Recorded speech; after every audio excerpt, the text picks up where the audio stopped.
ये था ground to ground projectile, जिसका हम लोगों ने मैक्सिमम हाइट देखा, रेंज देखा। मैक्सिमम हाइट का फॉर्मूला क्या बनता था भाई? U square sine square theta divided by 2g, u sine theta का whole square divided by 2g। यानी कि मैक्सिमम हाइट जो है वो है vertical component of initial velocity divided by 2g। ये vertical component of initial velocity तो है, ये अगर u है, ये थीटा है, तो ये वाला हो गया तुम्हारा u cos थीटा, और वर्टिकल कंपोनेंट ऑफ वेलोसिटी जो है वो है u sin थीटा। तो इसका whole square divided by 2g। वैसे भी अगर तुम वर्टिकली अगर vy स्पीड से प्रोजेक्ट कर दो या v0 स्पीड से प्रोजेक्ट कर दो वर्टिकली अपवर्ड, तो ये कितना मैक्सिमम हाइट जाएगा भाई? तो ये मैक्सिमम हाइट जाएगा v0 square divided by 2g। Means जो भी वर्टिकल कंपोनेंट ऑफ वेलोसिटी है उसका स्क्वायर डिवाइडेड बाई 2g, इतना ही मैक्सिमम हाइट जाता है। इट मीन्स ये समझ लो कि हॉरिजॉन्टल ये जो प्रोजेक्टाइल है ग्राउंड टू ग्राउंड, उसमें भी समझो यही वर्टिकल वेलोसिटी दे दिया गया, इसी को v0 समझ लो। और जो v0 स्क्वायर बाई 2g होता है वही यहाँ पे हमारा vy square upon 2g, means initial velocity का y कंपोनेंट का स्क्वायर डिवाइडेड बाई 2g। ये तो होता ही है। यहाँ पे भी तुम चाहते तो निकाल सकते थे बिल्कुल 1D मोशन। अगर हम लोग कंसिडर करें y डायरेक्शन में, तो हम लोग लिख सकते हैं कि v square is equal to U square plus twice S से हम लोग चाहें तो मैक्सिमम हाइट निकाल सकते हैं, taking upward direction as a positive. Highest point पे 0 हो जाना है फाइनल वेलोसिटी, हम लोग अपवर्ड मोशन कंसीडर कर रहे हैं।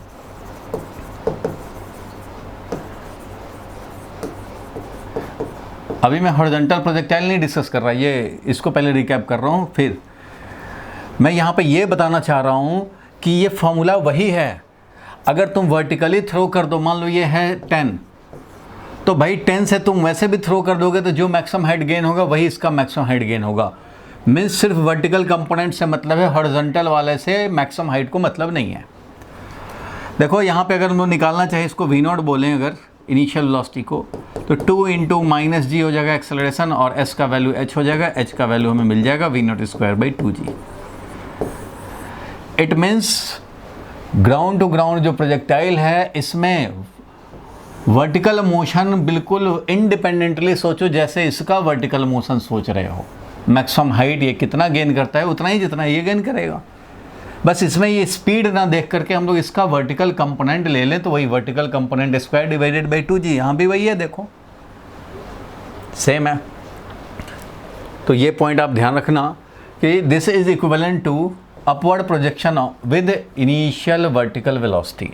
तो वर्टिकली हमारा h हाइट कवर हुआ, ये सब हम लोग जानते हैं भाई। और साथ में ये जानते हो भाई कि टाइम ऑफ फ्लाइट क्या होता है, पता ही है। रेंज क्या होता है वो भी पता है, तुमने देखा u square sine 2 theta divided by g. ये ध्यान रखना, u square sine 2 theta divided by g. 2 sine theta और 2 साइन थीटा एक ही नहीं होता। Sine 2 theta and 2 sine theta एक ही नहीं होता। 2 sine theta into cos theta ये होता है साइन 2 थीटा। क्योंकि देखो मेन फॉर्मूला होता है, जो मैथ्स नहीं लिए हैं उनको तो कम से कम ये पता होना चाहिए। साइन a प्लस बी होता है sine a into cos b, और plus cos a into sine b, ऐसा होता है।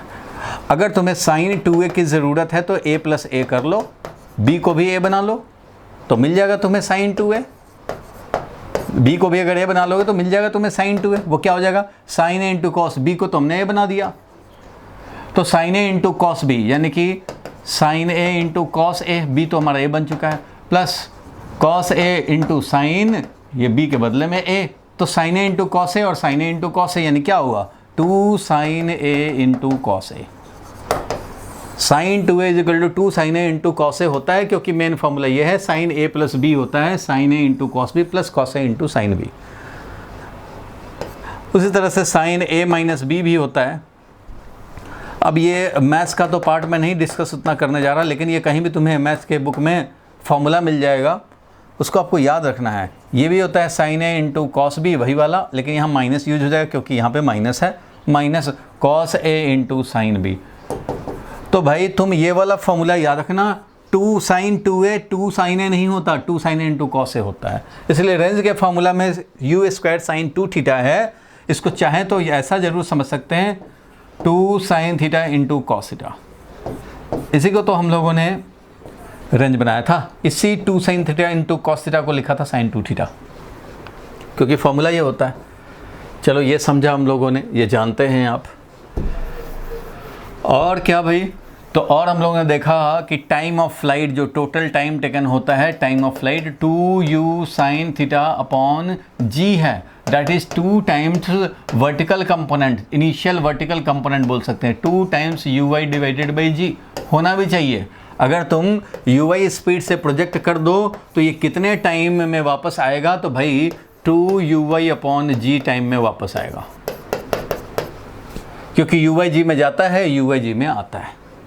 याद होगा v नॉट बाई जी और u not by g, time of ascent is equal to time of descent and this is nothing but u not upon g. u not upon g का मतलब है यहाँ पे ui upon g, vertical component ui upon g, ui upon g, वहाँ भी यही काम करेगा, 2ui अपॉन जी। ये है हमारा टाइम ऑफ फ्लाइट, और time taken, time of ascent is equal to time of descend, और वो होगा u नॉट बाई जी, क्योंकि टाइम ऑफ फ्लाइट होता है 2u नॉट बाई जी।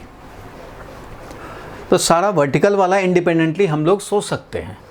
साथ में तुमने क्या देखा था भाई, तो इक्वेशन ऑफ ट्रैजेक्टरी देखा था। इक्वेशन ऑफ पाथ क्या होता है, y और x में relation, y is equal to आया था रिजल्ट कितना, तो ये रिजल्ट याद रखना, y equal to x tan theta minus half of g। अगर आप अपना कॉपी देखो तो उसमें ये लिखा हुआ था, ये है।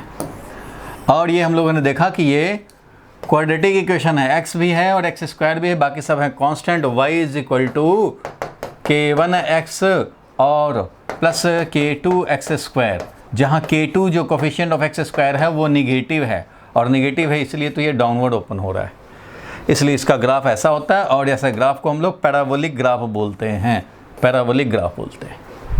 सो path of the projectile is parabolic. ये सब हम लोगों ने देखा था लास्ट क्लास में, ये सब हम लोगों ने लास्ट 2 क्लास 3 क्लास लगाए हैं इसमें और देख लिया है। बोलो भाई, यहाँ तक तो क्लियर है सबको? तो हम लोग का इस तरह से ग्राफ, पैराबोलिक ग्राफ मिला। Time of flight is 2u sin theta by g means 2ui upon g. तो इस तरह से ये सारे हम लोगों ने पॉइंट्स देखे, और अब हम लोगों को जो पढ़ना है ये वाला हम लोगों ने देखा था, टाइम ऑफ फ्लाइट देखा, और रेंज मैक्सिमम कब होता है, तो theta is equal to 45 degree पे मैक्सिमम होता था, क्योंकि 45 होगा थीटा तभी ये 90 डिग्री होगा और ये मैक्सिमम वैल्यू होगा। उस तरह से range maximum u square by जी।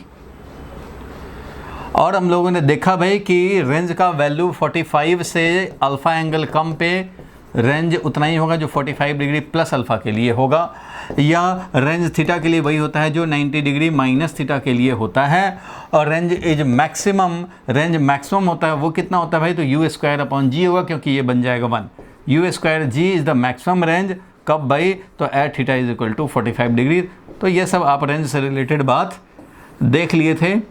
एक और वीडियो हम लोगों ने देखा था, इस वीडियो में तुमने क्या देखा था भाई, कि एक तो वीडियो देखा था तुमने ऐसा कि इसमें हम लोगों ने 15 डिग्री पे प्रोजेक्ट किया, 75 पे प्रोजेक्ट किया, एक ही बात, 30 पे प्रोजेक्ट किया, 60 पे प्रोजेक्ट किया, एक ही रेंज के मामले में। और एक बार हम लोगों ने 45 पे प्रोजेक्ट किया तो मैक्सिमम रेंज, 45 वाले पे मैक्सिमम रेंज, 30 वाला और 60 वाले पे सेम रेंज, और 15 डिग्री वाला और 75 डिग्री एंगल ऑफ प्रोजेक्शन वाला भी same range. But maximum height के मामले में देखेंगे तो जितना ज़्यादा एंगल ऑफ प्रोजेक्शन, मतलब 90 डिग्री पे प्रोजेक्ट करोगे तो सबसे ज़्यादा हाइट आएगा, जो बिल्कुल वर्टिकल थ्रो कर दोगे तो ये ऐसे जाएगा। 90 डिग्री एंगल ऑफ प्रोजेक्शन पे, ये उसको प्रोजेक्टाइल नहीं बोलेंगे, 90 डिग्री एंगल पे प्रोजेक्ट करोगे, इसका मतलब ये स्ट्रेट लाइन मोशन हो जाएगा, vertical motion, but height will be maximum. 75 पे उससे कम, 60 पे उससे कम, 45 पे उससे कम, 30 पे उससे कम, 15 पे और कम। इसलिए अगर हम लोग मैक्सिमम हाइट की बात करें तो ज़्यादा एंगल, ज़्यादा मैक्सिमम हाइट, बट रेंज की बात करें तो भाई 45 पे है मैक्सिमम रेंज। तो एक तो वीडियो हम लोगों ने ये देखा था, और दूसरा देखा था हम लोगों ने कि कोई टावर पर है और टावर के टॉप से हमने प्रोजेक्ट कर दिया हॉरिजॉन्टली, या एरोप्लेन जा रहा है बॉम्ब रिलीज कर दिया, तो ये इस तरह से मोशन करता हुआ जा रहा था, और एक अगर फ्री फॉल करा दे तो वो ऐसे जा रहा था। किसी मोमेंट पे देखो तो मान लो 1 सेकंड के बाद, तो भाई ये तो 5 मीटर फॉल करता है, तुम्हें पता है। नेक्स्ट वाले में 15 मीटर फॉल करता है, नेक्स्ट में 25 मीटर फॉल करता है। ये सब तो पॉइंट याद है तुम्हें? बोलो भाई, ये तो याद है। तो इसमें ये भी देखोगे, इसमें बिल्कुल ये भी तुम देखोगे भाई,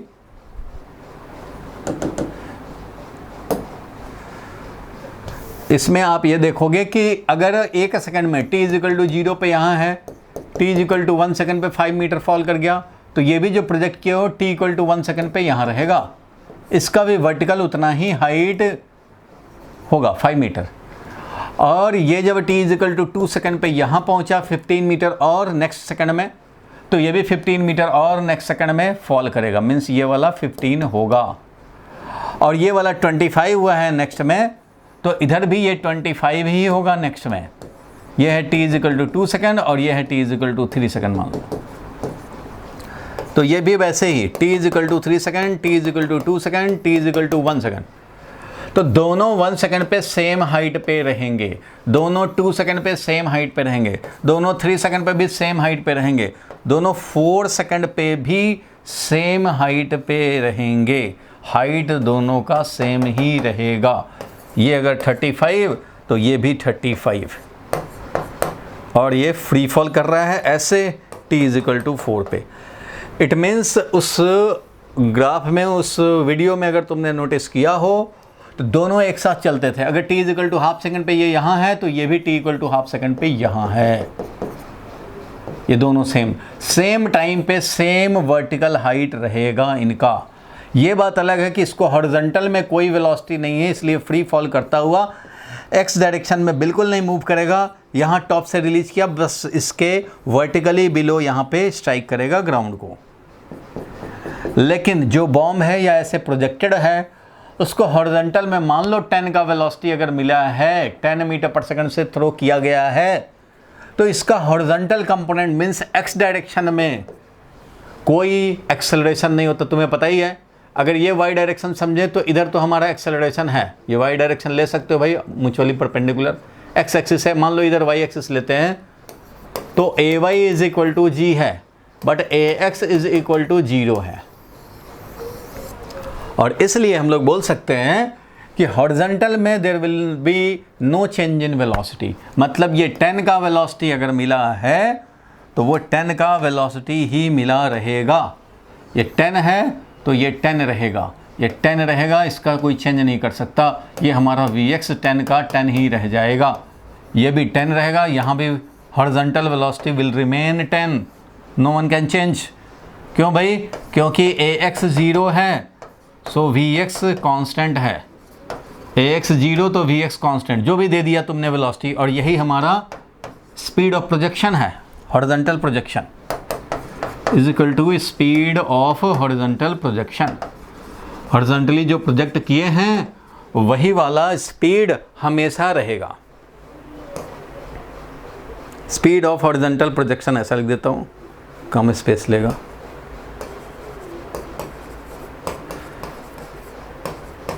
जहाँ नहीं समझ में आएगा बताना। जिस तरह से इस वाले में horizontal component of velocity change नहीं होता क्योंकि ax 0 है, एक्सेलरेशन होगा तभी तो वेलोसिटी चेंज होगा।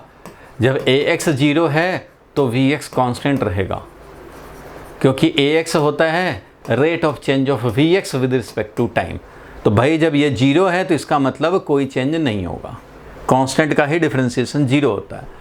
सो horizontal velocity is not changing, it means 10 का 10 ही रहेगा। यहाँ भी Vx 10, यहाँ भी Vx 10 और यहाँ भी Vx 10 है। तो अगर 20 से प्रोजेक्ट करोगे तो ये 20 20 20 सारे 20 हो जाएंगे, x डायरेक्शन वाला 20। बट अब जरा ध्यान देना सारे लोग, इसको हम लोगों ने रिलीज किया इनिशियल वेलोसिटी 0, 1 सेकंड के बाद ये 10 मीटर पर सेकंड से मूव करेगा। सबको पता है भाई, फ्री फॉल में 1 सेकंड के बाद 10 मीटर पर सेकंड का स्पीड गेन होगा। क्यों? एक्सेलरेशन होता है g, जो कि 10 मीटर पर सेकंड स्क्वायर अगर समझते हो, it means every second speed will increase by 10। तो अभी 0 था, ऐसे वेलोसिटी वर्टिकली जो फ्री फॉल कराए हैं इसका 0 था, तो यहाँ 10 मीटर पर सेकंड हो गया, तो यहाँ पे क्या हो जाएगा 20 मीटर पर सेकंड। तो यहाँ क्या हो जाएगा भाई? तो यहाँ हो जाएगा 30 मीटर पर सेकंड।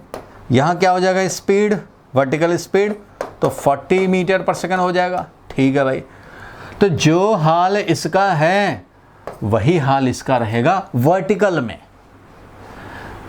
तो इसको 10 मीटर पर सेकंड मिला, तो इसको भी 10 मीटर पर सेकंड का वेलोसिटी मिलेगा 1 सेकंड में। 2 सेकंड में इसको वर्टिकली 20 मिल गया, ये हॉरिजॉन्टल एज इट इज रहेगा, ये 20 मीटर पर सेकंड मिल गया।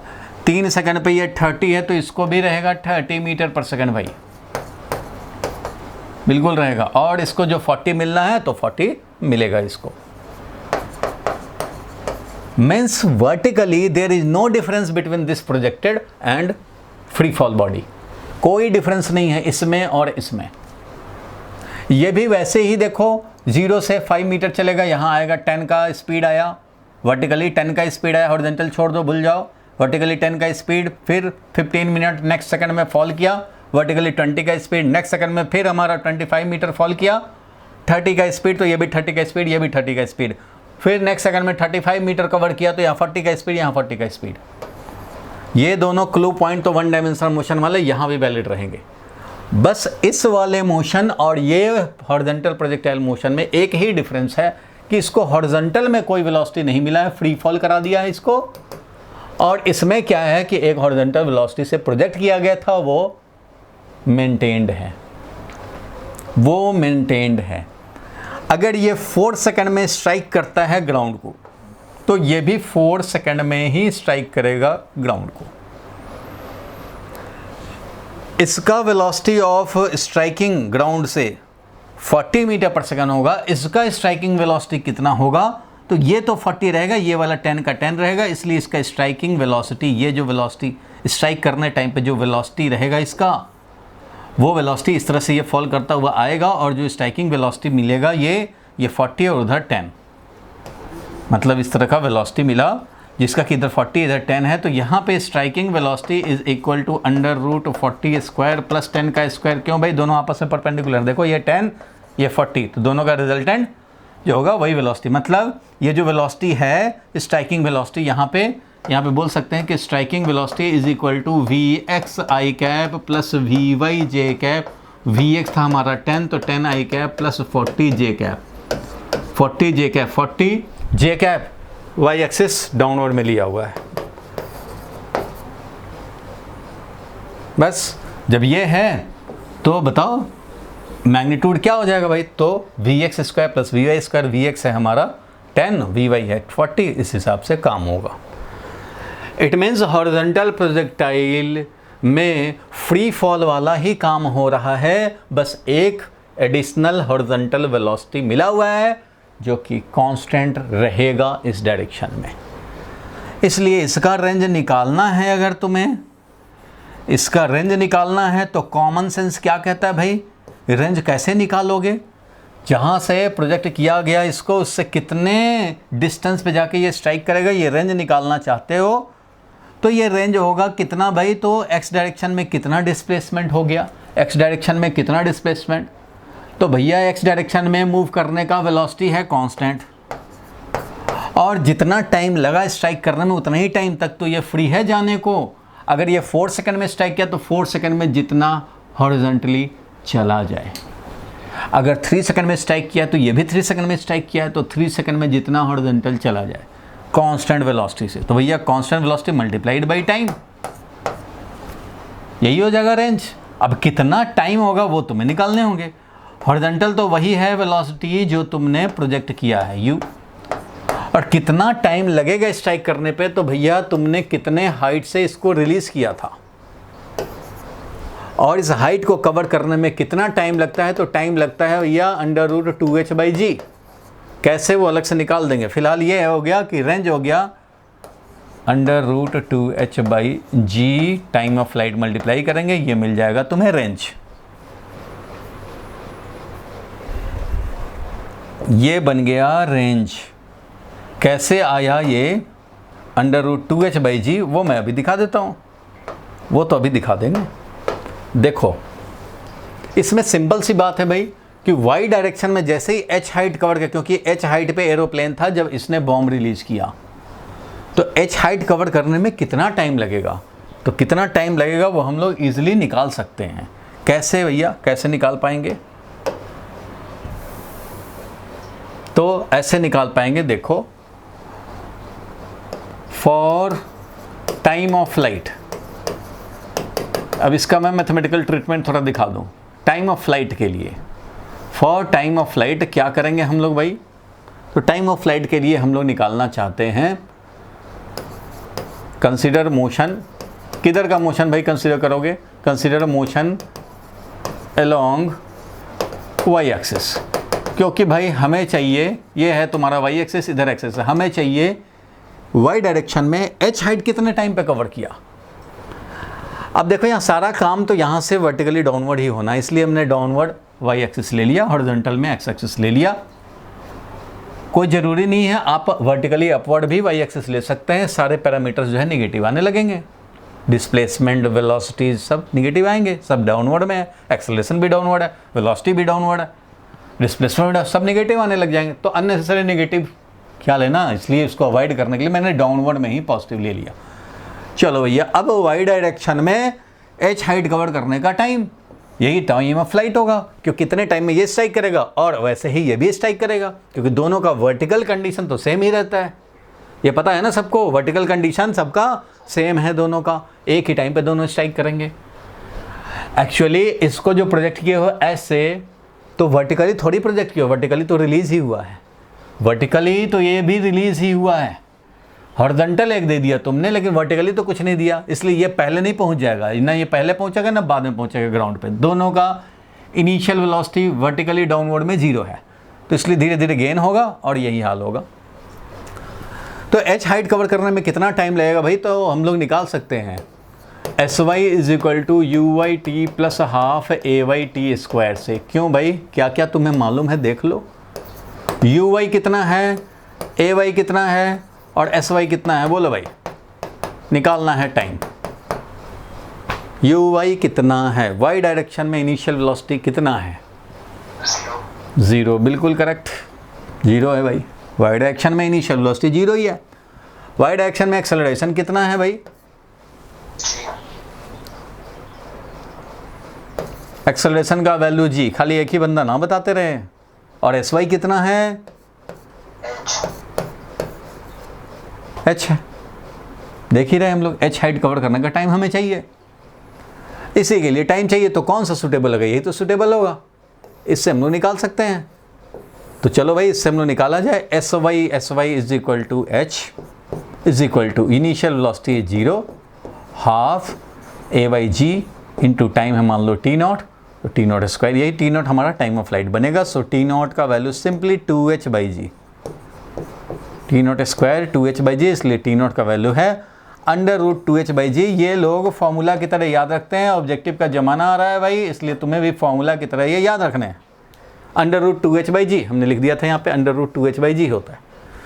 एच हाइट फ्री फॉल अगर करके कवर करना हो तो अंडर रूट 2h बाई जी। इतना टाइम लगा और स्ट्राइक कर दिया, तो भैया रेंज कितना होगा? तो रेंज तो हॉरिजॉन्टल में डिस्प्लेसमेंट है, अगर हमें रेंज निकालना हो तो हॉरिजॉन्टल का डिस्प्लेसमेंट है, तो निकाल सकते हैं भाई। देखो, तो range is equal to x direction का वेलोसिटी, या तो तुम अगर बिल्कुल बेसिक से करना चाहते हो तो ये भी लिख सकते हो कि रेंज तो हमारा डेल्टा एक्स है भाई। डेल्टा एक्स होता है you x T plus half A x T square, लेकिन तुम्हें पता है कि ए एक्स 0 है, इसलिए ये बनेगा क्या? यू एक्स इंटू टी ही बनेगा, क्योंकि ये तो हो गया है 0, ए एक्स तो 0 रहता है, इसलिए यू एक्स इंटू टी ही है। So delta x is equal to u x, जो कि है यू एक्स ही तो हमारा यू है, और इंटू टी। ये हमें किसी टाइम पे डिस्प्लेसमेंट एक्स डायरेक्शन का बताता रहेगा। अब तुम्हें जो टाइम पे चाहिए वो टाइम पे निकलेगा। सो डेल्टा एक्स जो है हमारा वो रेंज बन जाएगा if time is time of flight. Capital T भी बोल दें इसको, बात एक ही है। और कितना है भाई? तो वो है under root 2h by g. Therefore range will be equal to u, जो स्पीड से हॉरिजॉन्टल में प्रोजेक्ट किया गया, इनटू टाइम ऑफ फ्लाइट, और वो टाइम ऑफ फ्लाइट कितना है? तो अंडर रूट 2h बाई जी है। So this is the value of range. तो ये रेंज वैल्यू मिल गया। बोलो भाई, क्लियर है यहाँ तक? फॉर हॉरिजॉन्टल प्रोजेक्टाइल एक तुमने हेडिंग डाला होगा, हॉरिजॉन्टल प्रोजेक्टाइल। हॉरिजॉन्टल प्रोजेक्टाइल यहाँ पे लिखोगे और हम लोग ये आप रजिस्टर में नोट कर लेंगे भाई, हॉरिजॉन्टल प्रोजेक्टाइल। हॉरिजॉन्टल प्रोजेक्टाइल का मतलब है हॉरिजॉन्टली प्रोजेक्ट कर दिया है, चाहे टावर पे जाकर के कुतुब मीनार से प्रोजेक्ट कर दें, या एरोप्लेन बेचारा जा रहा हो h हाइट पे और उसने बॉम्ब रिलीज कर दिया, तो बॉम्ब रिलीज के टाइम पे जो एरोप्लेन का वेलोसिटी था वही बम को मिला, तो इसलिए एरोप्लेन का वेलोसिटी ये मिल जाएगा। हॉरिजॉन्टल में मिला तो हॉरिजॉन्टल कंटिन्यूड रहेगा, बट वर्टिकली ये धीरे धीरे गेन करेगा, वैसे ही जैसे कि फ्री फॉल करता है, और ये इस तरह से पैराबोलिक पाथ बनाएगा। तो यहाँ तक तो आप नोट कर सकते हैं भाई हॉरिजॉन्टल प्रोजेक्टाइल के लिए। रेंज भी हम लोगों ने निकाल लिया। टाइम ऑफ फ्लाइट के लिए हम लोगों ने ये काम किया, ये टाइम ऑफ फ्लाइट मिल गया, और यहाँ से हम लोगों ने रेंज निकाला।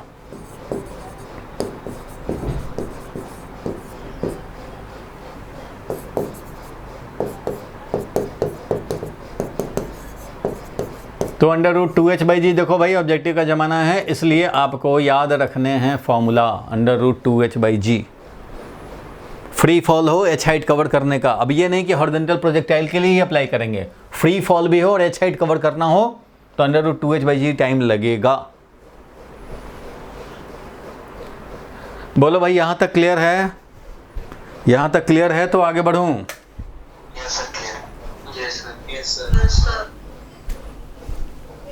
नोट कर लो।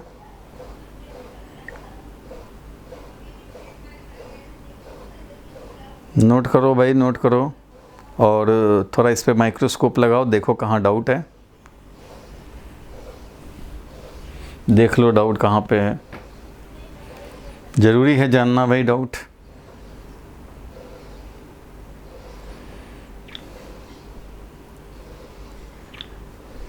समीर, क्लियर है यहाँ तक? Yes sir.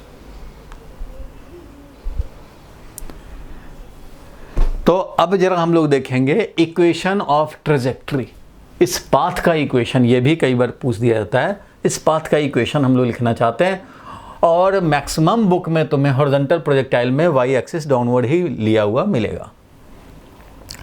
अगर अपवर्ड लेंगे तो सारा का सारा नेगेटिव साइन हो जाएगा।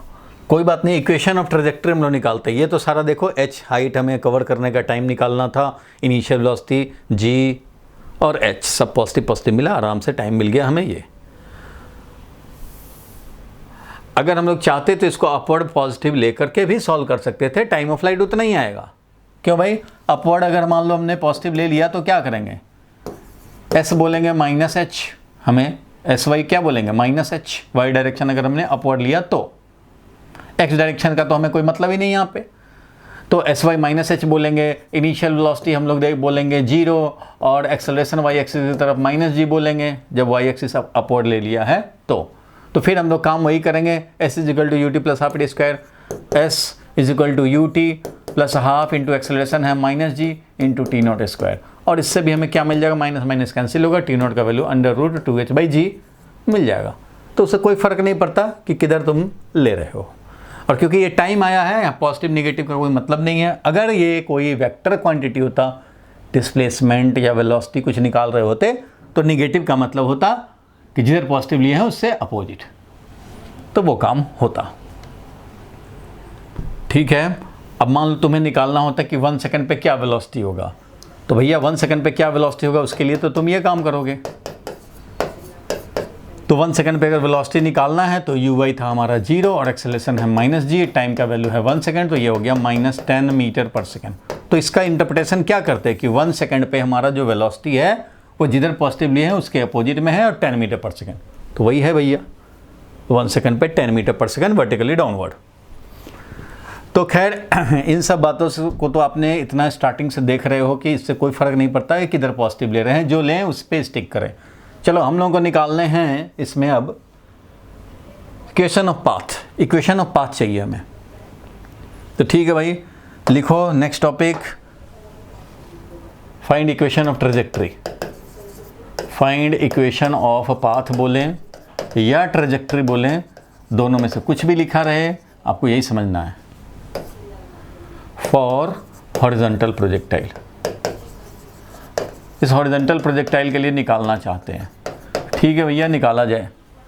इक्वेशन ऑफ पाथ निकालना चाहते हैं तो भाई एक हमने एक्स एक्सिस ले लिया और इधर ले लिया वाई एक्सिस, इस तरह से, और यहाँ से हमने प्रोजेक्ट किया ऐसे, ऐसे प्रोजेक्ट कर दिया यू से, और ये ऐसे पाथ फॉलो करता हुआ जा रहा है। इसी का इक्वेशन चाहिए। इधर वाई एक्सिस है अपना, इधर एक्स एक्सिस है। ठीक है भाई, कैसे निकाला जाए, कैसे निकाला जाए, तो बताया था तुम्हें इक्वेशन ऑफ पाथ या इक्वेशन ऑफ ट्रेजेक्ट्री का मतलब क्या होता है भाई। तो इसका मीनिंग होता है y as a function of x, क्योंकि हमें जो दिखेगा वो सिर्फ y और x दिखेगा। कि मान लो यहाँ से देख रहे हो, देखोगे कितने x पे कितना y हो रहा है। हमने देखा कि 2x है तो y हमारा 1 है, 3x है तो y हमारा 2 हो गया, 5x है तो y 7 हो गया है, 6x है तो y 9 हो गया है। इस तरह से चेंज होता जा रहा है। तो y और x ही तो साथ साथ दिखेगा, पाथ में यही बनेगा। अगर मान लो ये जैसे जैसे जा रहा हो रॉकेट की तरह, अगर ये निशान छोड़ता जाए तो ये वाला पाथ, इसी का हमें चाहिए इक्वेशन। तो y as a function of x निकालना है। अपना ग्राउंड टू ग्राउंड प्रोजेक्टाइल में जब इक्वेशन ऑफ पाथ निकालते थे तो इसके लिए जो लॉजिक लगाते थे वही यहाँ लगाना पड़ेंगे। क्या लॉजिक लगाते थे भाई, तो x as a function of time निकाल लेते थे और y as a function of time निकाल लेते थे, टाइम एलिमिनेट कर देते थे और वाई एक्स में रिलेशन मिल जाता था। टाइम को हटाओ और वाई एक्स में रिलेशन पाओ, यही लॉजिक था। यहां पे भी वही अप्लाई करेंगे, सेम लॉजिक यहां भी अप्लाई करेंगे। क्या भाई, तो एक्स डायरेक्शन में कितना डिस्प्लेसमेंट हो रहा है ये निकालना तो वेरी वेरी सिंपल है। क्यों भाई, क्योंकि एक्स डायरेक्शन का वेलोसिटी कांस्टेंट है। एक्स डायरेक्शन का वेलोसिटी कांस्टेंट है, इसलिए किसी भी टाइम पे अगर मैं चाहूं कि एक्स कोऑर्डिनेट निकाल लूं, इसका एक्स कोऑर्डिनेट, तो एक्स कोऑर्डिनेट मतलब डिस्प्लेसमेंट अलोंग एक्स एक्सिस, जो डिस्प्लेसमेंट, और वो कितना होगा भाई, तो यू एक्स इंटू टी होगा, क्योंकि कांस्टेंट वेलोसिटी से जा रहा है। A x is zero, so v x is constant. इसलिए एक्स कोऑर्डिनेट किसी टाइम पे क्या होगा, तो यू एक्स, जो कि यू है, यू एक्स क्या है, वो यू ही है। पूरा का पूरा इनिशियल वेलोसिटी तो एक्स वाला ही था, क्योंकि प्रोजेक्ट ही किया गया था इस डायरेक्शन में। तो जो वेलोसिटी अगर 10 मीटर पर सेकंड से प्रोजेक्ट किया गया तो वो 10 पूरा का पूरा यू एक्स ही था। तो ये u और मल्टीप्लाइड बाई टाइम, जिस टाइम पे चाहिए उस टाइम का वैल्यू रखो, मिलता रहेगा। इट मीन्स यहाँ से तुम चाहो तो t as a function of x निकाल सकते हो, x अपॉन u। तो तुम्हें ज़रूरत पड़ेगा अगर एलिमिनेट करने के लिए, टाइम हटाने के लिए, तो t के बदले में x अपॉन u डाल सकते हैं। ठीक है भैया। अब y डायरेक्शन में y coordinate as a function of time कितना होगा वो जरा जानना चाहते हैं। तो इसके लिए motion along y axis consider करते हैं। Motion along, for motion along y axis, ठीक है भाई, y एक्सिस की तरफ मोशन कंसीडर कर लेते हैं। तो भैया y कोऑर्डिनेट किसी भी टाइम पे क्या होगा, y कोऑर्डिनेट का मतलब है displacement along y axis. y axis की डायरेक्शन में जितना, मान लो यहाँ पहुँचा है तो x कोऑर्डिनेट क्या है वो पता लग गया, बट y कोऑर्डिनेट क्या है ये वाला हमें पता लगाना है। ये है y कोऑर्डिनेट, जो कि कितना हाइट फॉल हुआ, यानी कितना y डायरेक्शन में डिस्प्लेसमेंट हुआ, वही तो है। y डायरेक्शन का displacement is y minus initial y coordinate 0, final y coordinate y, initial y coordinate 0। इसका जो कोऑर्डिनेट है इसको हम लोग लिख रहे हैं एक्स y। तो y किसी टाइम t टाइम पे मान लो यहाँ है, t टाइम पे यहाँ है, 0 टाइम पे यहाँ था, t टाइम पे यहाँ है, तो x कोऑर्डिनेट क्या है t टाइम पे वो निकाल चुके हैं हम लोग, और y कोऑर्डिनेट क्या है t टाइम पे वो निकालना चाह रहे हैं। S Y is equal to you Y T plus half A Y T square, सारे लोग देखेंगे। तो एस वाई यानी कि y coordinate is equal to you y, initial velocity y component में 0 है क्योंकि पूरा का पूरा इधर प्रोजेक्ट हुआ था, प्लस हाफ इंटू जी, ए वाई का value g into T square. तो y इज इक्वल टू है हाफ जी टी स्क्वायर, ये है भैया y कोऑर्डिनेट ये है और x कोऑर्डिनेट ये है। तुम्हें चाहिए y as a function of x, तुम्हें चाहिए भैया y as a function of x। कैसे निकालें, कैसे निकालें? तो t को एलिमिनेट कर दो। This implies y is equal to half g और t के बदले में लिखेंगे x अपॉन u, और इससे हमें मिल गया इक्वेशन ऑफ पाथ। कितना?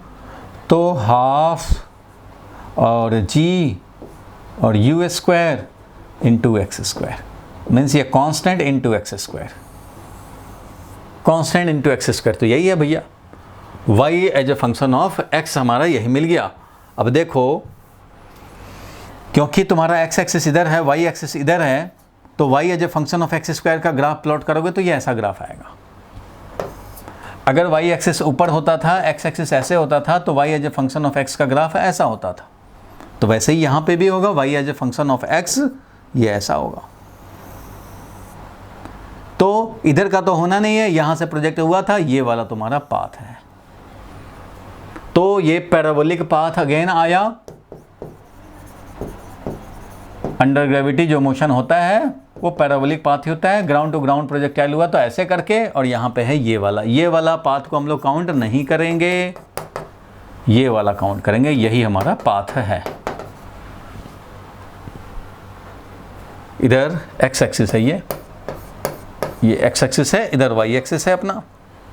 तो इस तरह से ये वाला पाथ बना, जो मेन पाथ बना है हमारा, वो ये वाला पाथ को कंसीडर किया जाएगा। यहाँ से हमने प्रोजेक्ट किया था और ये पाथ फॉलो करके आया।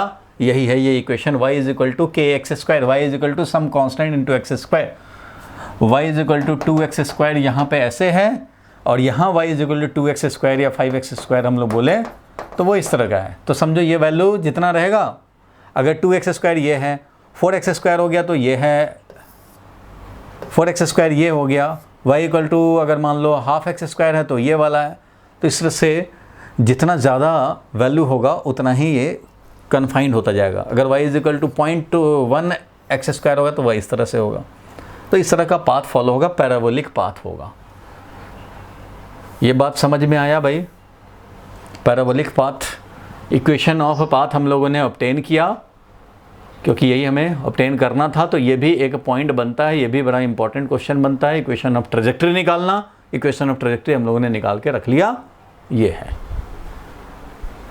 हॉरिजॉन्टल प्रोजेक्टाइल में इतना ही पढ़ना होता है।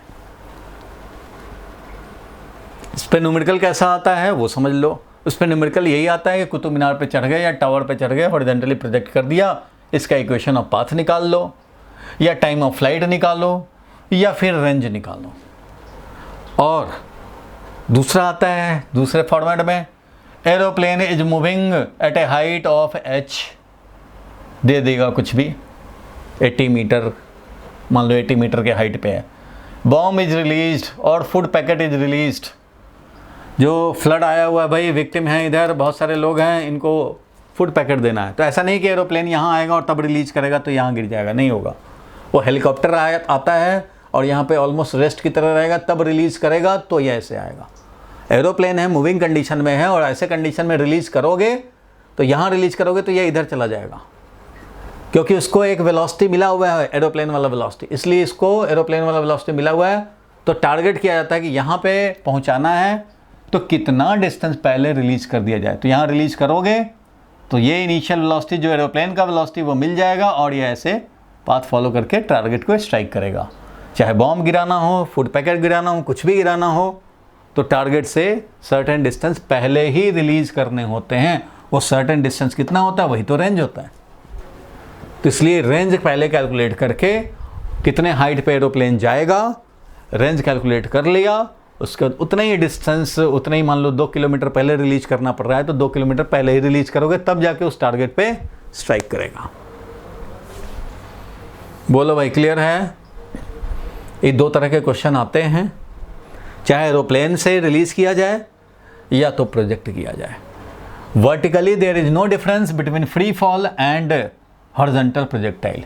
इसलिए याद होगा वीडियो में दोनों साथ साथ चलते थे, साथ साथ वर्टिकली, हॉरिजॉन्टल में ये अपना कांस्टेंट वेलोसिटी मेंटेन करेगा। पढ़ पा रहे हो क्वेश्चन? तो जल्दी से इसको ट्राई करो, तो फटाफट 1 मिनट में ट्राई करो इसको। अगर पढ़ पा रहे हो तुम तो जल्दी से ट्राई कर लो। क्वेश्चन मैं पढ़ दे रहा हूं, अगर किसी को पढ़ने में प्रॉब्लम हो तो। Velocity of a particle is v equal to, velocity of the particle दिया हुआ है, मैं लिख भी दूंगा साथ में, v is equal to v not plus g t और प्लस एफ टी स्क्वायर। ये दिया हुआ है velocity as a function of time, obviously दिया हुआ है।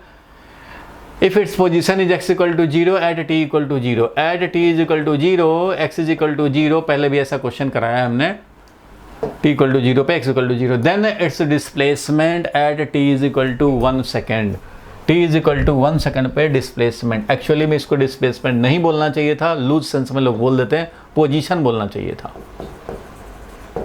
भाई एक पॉइंट पे एक टाइम पे पोजीशन दिए और दूसरे टाइम पे पोजीशन पूछो, डिस्प्लेसमेंट क्या?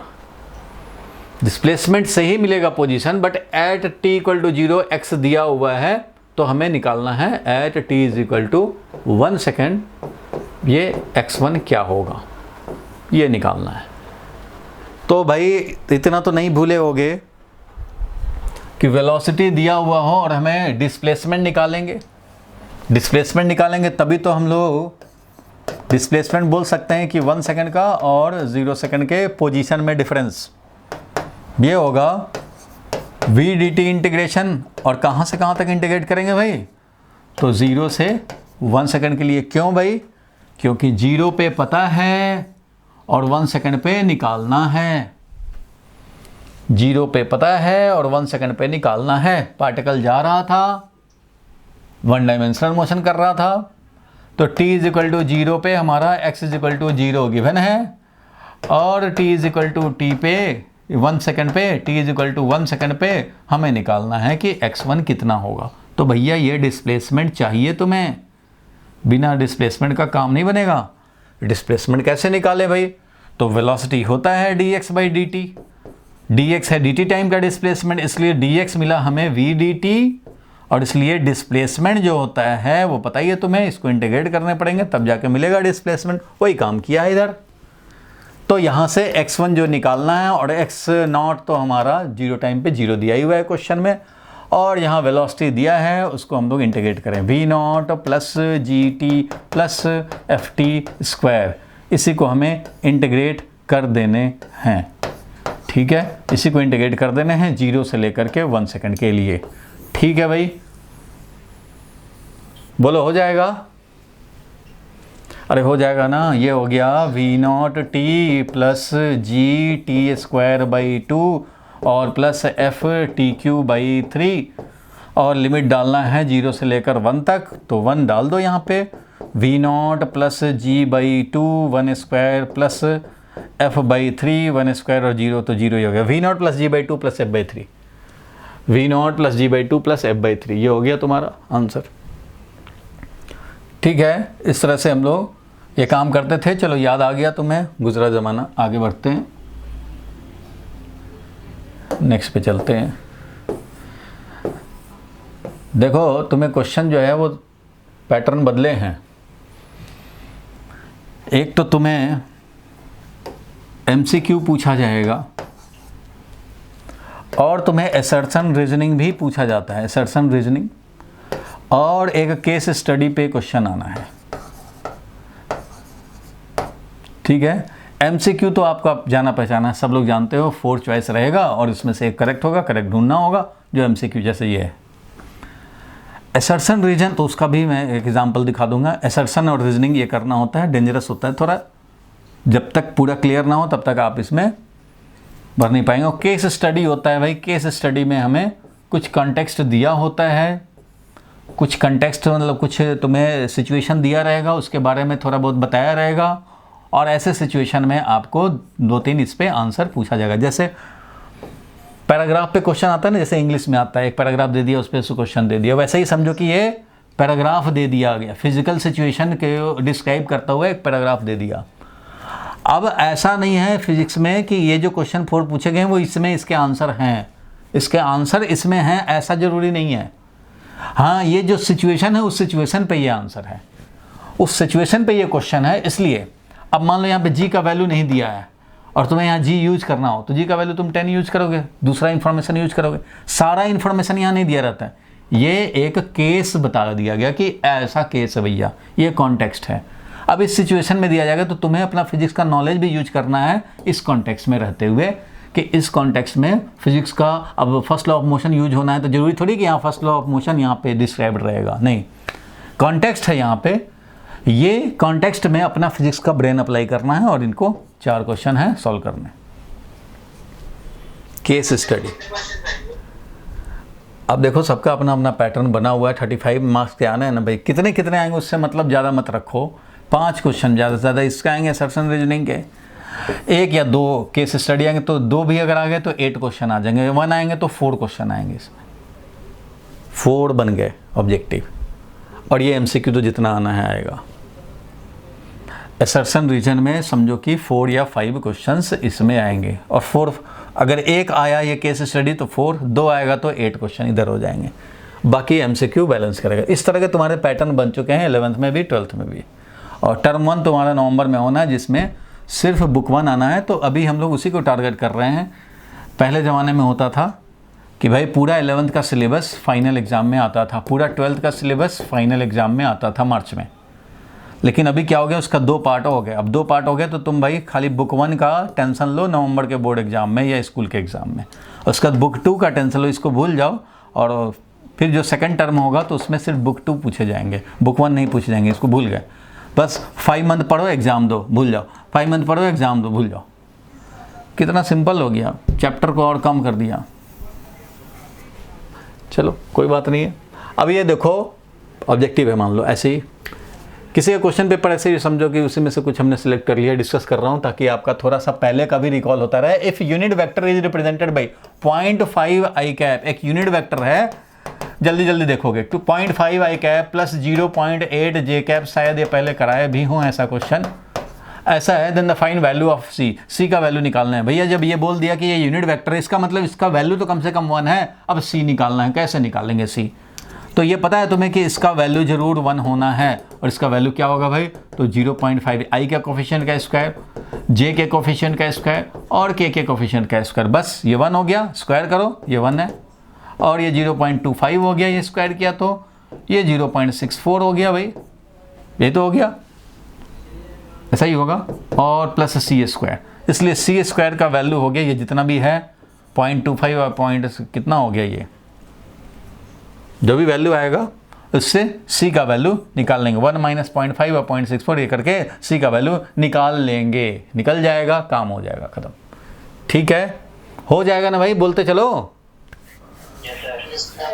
हो जाएगा। ऐसा हम लोगों ने किया भी था। चलो आगे बढ़ते हैं इसमें हम लोग, और ये दूसरा क्वेश्चन देखो इसमें, the force F is given in terms of T and displacement X। F जो है वो in terms of T and X दिया हुआ है। कैसे भाई, F is equal to A cos BX, unit and dimension याद होगा, साइन dt ये दिया हुआ है। Then the dimensional formula of D upon B, D upon B का डायमेंशनल फार्मूला निकालना है भैया। तो D का डायमेंशनल फार्मूला निकाल लो और B का डायमेंशनल फार्मूला अलग से निकाल लो, सॉल्व कर दो, ये तो निकालना है हमें।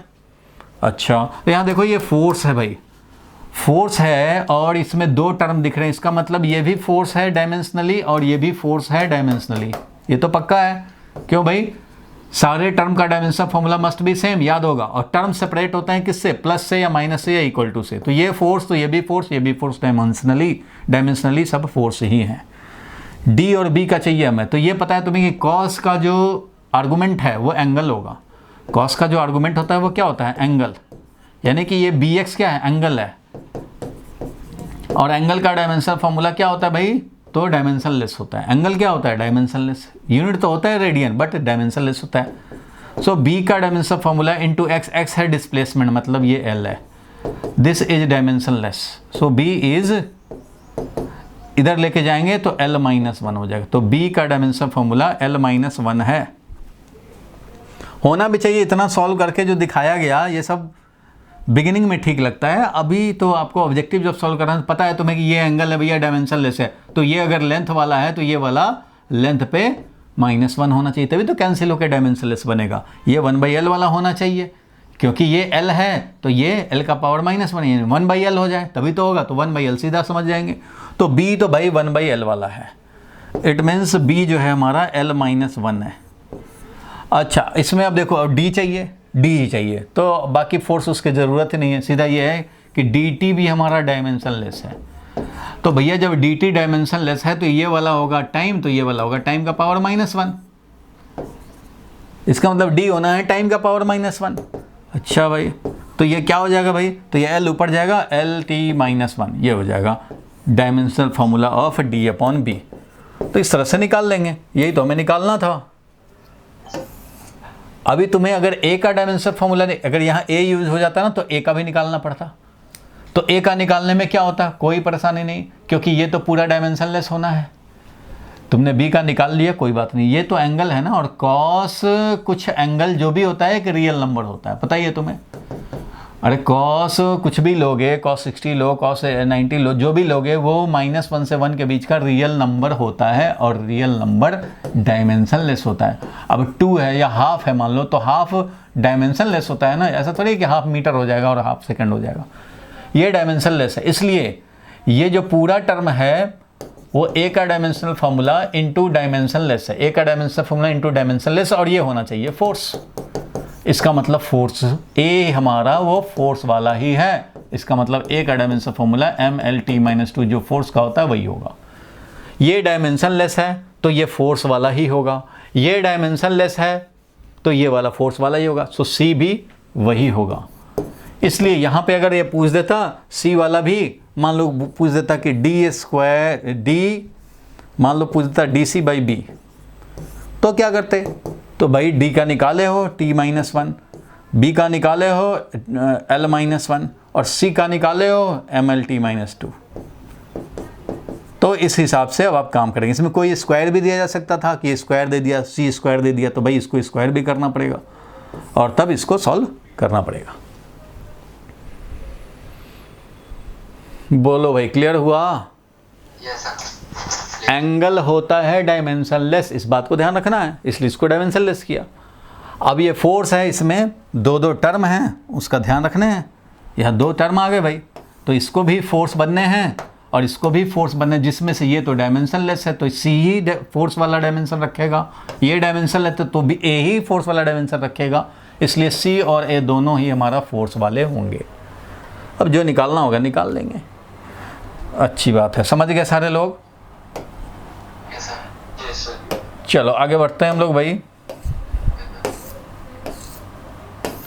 देखो एक क्वेश्चन है, the acceleration A of a particle starting from rest. जल्दी से एक बार ट्राई मारो इसको, 1 मिनट टाइम है, जल्दी से ट्राई मारो भाई। ऑब्जेक्टिव का टाइम हो गया है तुम्हें, तो स्पीड भी बढ़ाने पड़ेंगे, ये क्वेश्चन नंबर ऑफ क्वेश्चन ज़्यादा होते हैं तो स्पीड भी बढ़ा के रखने पड़ेंगे। जल्दी इसको ट्राई करो भाई।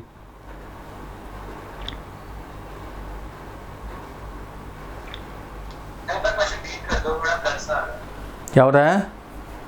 ब्लर आ रहा है?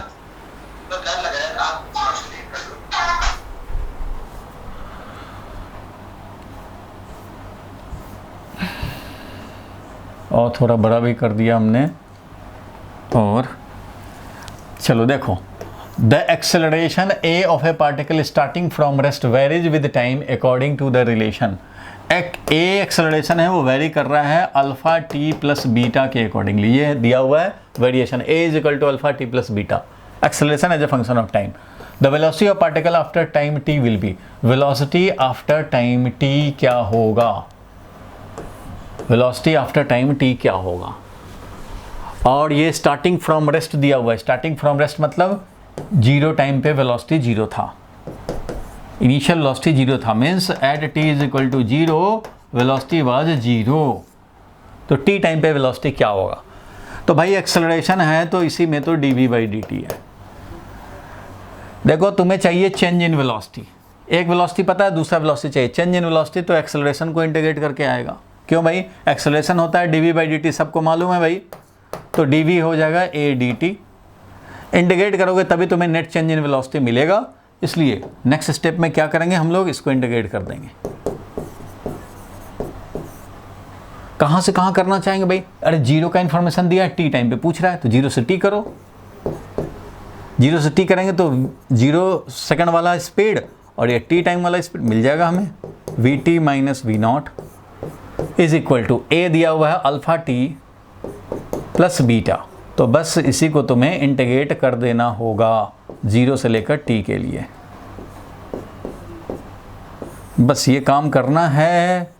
और इसमें vt तुम्हें निकालना था, v नॉट हमारा 0 दिया हुआ है, तो मैं बोल सकता हूँ भाई, क्या बोल सकते हैं कि vt minus 0 is equal to ये हो गया alpha t square by 2 plus beta t. Limit डालेंगे तो t डाल दिया 0 माइनस करके डाल दिया, हो गया, यही है। इसलिए vt is equal to alpha by 2 t square plus beta t. vt is equal to alpha by 2 t square plus beta t, alpha by 2 t square plus beta t, ऐसे करके निकाल लेंगे। कैलकुलेशन करना तो आपको पता ही है, इंटीग्रेशन का वो आप कर ही लेते हैं। मेन तो ये देखना था, इसमें चेंज इन वेलोसिटी निकालना है तो एक्सेलरेशन होता है dv बाई dt, इसलिए a dt। एक्सेलरेशन दिया है, वेलोसिटी निकालना है, तो याद है ना x v a, यहाँ डिफ्रेंशिएट करो, यहाँ डिफ्रेंशिएट करो, यहाँ इंटीग्रेट करो, यही होता था। तो एक्सेलरेशन से वेलोसिटी चाहिए तो इंटीग्रेट करो एक्सेलरेशन को, चेंज इन वेलोसिटी मिलेगा। तो ये सब तो भूले नहीं होगे भाई, ये सब भूलेंगे तो गड़बड़ हो जाएगा। चलो आगे देखते हैं। ये क्वेश्चन है, देखो, which graph pertains to uniform acceleration. Uniform acceleration के कॉरस्पॉन्डिंग कौन सा ग्राफ है इसमें? यूनिफॉर्म एक्सेलरेशन का मतलब समझते हो, acceleration is constant, acceleration constant है यूनिफॉर्म एक्सेलरेशन। और जब एक्सेलरेशन कांस्टेंट होता है तो वेलोसिटी लीनियर होता है, और s यानी x ये होता है ut plus half D square, quadratic की तरह, पैराबोलिक। तो एक्सेलरेशन कांस्टेंट, तो first graph is between s and t, तो s और t में ग्राफ पैराबोलिक होना चाहिए, जो कि ये हो रहा है। देखो s बढ़ता जा रहा है, पैराबोलिक, ये s है इधर तो टाइम t है, ये इधर s है, ये टाइम t है, ये भी s है, ये टाइम t है, अच्छा ये भी s है और ये टाइम t है। तो ये नहीं हो सकता, ये तब होता है जब वेलोसिटी कांस्टेंट हो। क्यों? क्योंकि ये s है, यानी कि समझो x है, तो ये s और t है, तो भैया इसका स्लोप होता है वेलोसिटी। तो यहाँ वेलोसिटी, यहाँ पे स्लोप, यहाँ स्लोप, हर जगह स्लोप सेम ही है, तो इसलिए ये कांस्टेंट वेलोसिटी, यहाँ पे वेलोसिटी कांस्टेंट, ये है velocity constant, and hence acceleration 0 के लिए st ग्राफ। ये वाला देख रहे हो, यहाँ ये यूनिफॉर्म मीन्स वेलोसिटी समझो कि 5 मीटर पर सेकेंड है एक स्लोप, और उसके बाद है वेलोसिटी धीरे धीरे -5 मीटर पर सेकेंड, इसका डिक्रीज हो रहा है। यहाँ पे स्लोप है +5, तो यहाँ स्लोप है -5, यहाँ स्लोप है tan थीटा, तो इधर पे स्लोप है माइनस ऑफ tan थीटा, दिख ही रहा है तुम्हें। इसलिए ये st ग्राफ यूनिफॉर्मली एक्सेलरेटेड का नहीं हो सकता। यहाँ देख रहे हो एक्सेलरेट भी, पहले तो हमारा वेलोसिटी कांस्टेंट है, एक्सेलरेशन 0 ही है, वेलोसिटी कांस्टेंट का मतलब होता है एक्सेलरेशन 0, यहाँ भी एक्सेलरेशन 0, तो ये तो भाई है नहीं एक्सेलरेशन कांस्टेंट वाला, ये वाला है, यही हो सकता है। इनिशियल वेलोसिटी 0 के साथ ये है, मीन्स अगर इनिशियल वेलोसिटी 0 है तो ये हमारा s जो हो जाएगा, s वो हो जाएगा 0t plus half into a into T square. अब देख रहे हो टी स्क्वायर वाला क्वाड्रेटिक का तो ग्राफ ऐसा ही बनता था, तो ये है। यहाँ देख रहे हो वेलोसिटी पहले 0 है, मीन स्लोप 0 है, वेलोसिटी इज 0। यहाँ पे वेलोसिटी कुछ आया, मान लो 2 मीटर पर सेकेंड, यहाँ वेलोसिटी आया, ये हो गया 4 मीटर पर सेकेंड, यहाँ पे वेलोसिटी और आया, यहाँ 6 मीटर पर सेकेंड हो गया। Slope is increasing, accelerated motion है। यहाँ पे देख रहे हो, यहाँ वेलोसिटी है 6, स्लोप यहाँ पे मान लो 6 है, तो यहाँ पे स्लोप 4 हो गया, यहाँ पे स्लोप फिर 2 हो गया, यहाँ आके 0 हो गया, मीन्स रिटार्डेड मोशन। ये कैसा है भाई? रिटार्डेड मोशन है, वेलोसिटी इज डिक्रीजिंग। ये 6 क्या है? स्लोप, स्लोप मतलब वेलोसिटी। तो यहाँ देख रहे हो कि स्लोप डिक्रीज हो रहा है, मीन्स वेलोसिटी इज डिक्रीजिंग। बोलेंगे वेलोसिटी इज डिक्रीजिंग, मतलब मैं ये इसलिए एनालाइज कर दे रहा हूँ कि इसमें से कोई ग्राफ किसी दूसरे क्वेश्चन में भी आए तो आपको समझ हो। यहाँ पे ग्राफ ही ऐसा दिया है, इसका मतलब धीरे धीरे स्लोप डिक्रीज हो रहा है, और इसलिए स्लोप डिक्रीज होकर के यहाँ पे फाइनली वेलोसिटी 0 हो गया। यहाँ वेलोसिटी 0 हो गया मतलब रेस्ट में आ गया। यहाँ पे पहले एक्सेलरेटेड मोशन है, इधर एक्सेलरेटेड मोशन है, इधर रिटार्डेड मोशन है।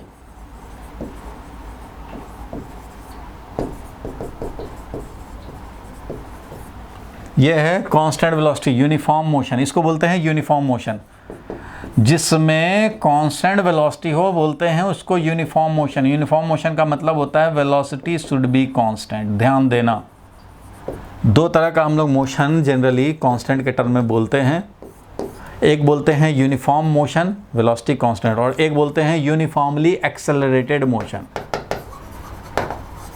यूनिफॉर्मली एक्सेलरेटेड मोशन, तो यूनिफॉर्मली एक्सेलरेटेड मोशन का मतलब होता है acceleration is constant. Acceleration constant का मतलब है वेलोसिटी वेरिएबल रहेगा, वेलोसिटी चेंज होगा, एक्सेलरेशन के अकॉर्डिंगली वेलोसिटी चेंज होगा। अगर एक्सेलरेशन 2 है तो every second velocity will increase और डिक्रीज बाई 2। और यूनिफॉर्म मोशन बोला जाए तो यूनिफॉर्म मोशन का मतलब constant velocity. Uniformly accelerated motion बोला जाए तो कांस्टेंट एक्सेलरेशन। ये यहाँ पे accelerated motion with zero initial velocity, ये एक्सेलरेटेड मोशन हो गया।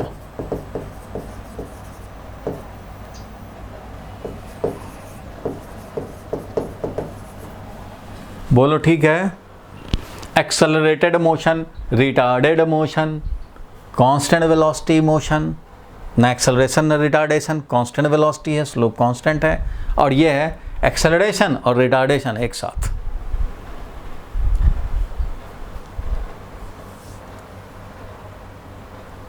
नहीं, एक्सेलरेटेड नहीं बोल सकते इसको, ऐसा बोल, ये क्योंकि वेलोसिटी ग्राफ नहीं है, ये एस है, तो ये यूनिफॉर्म वेलोसिटी, एक्सेलरेशन जीरो है।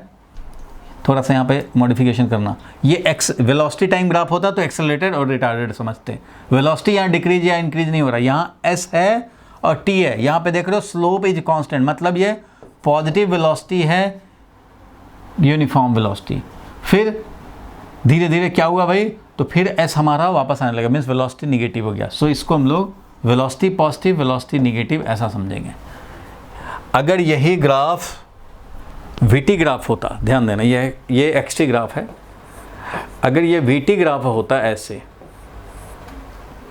तो देख रहे हैं कि वेलोसिटी इंक्रीज हो रहा है तो इधर वाले को बोल देते हैं एक्सेलरेटेड मोशन, इधर वेलोसिटी डिक्रीज हो रहा है इसके लिए इसको बोलते हैं रिटार्डेड मोशन।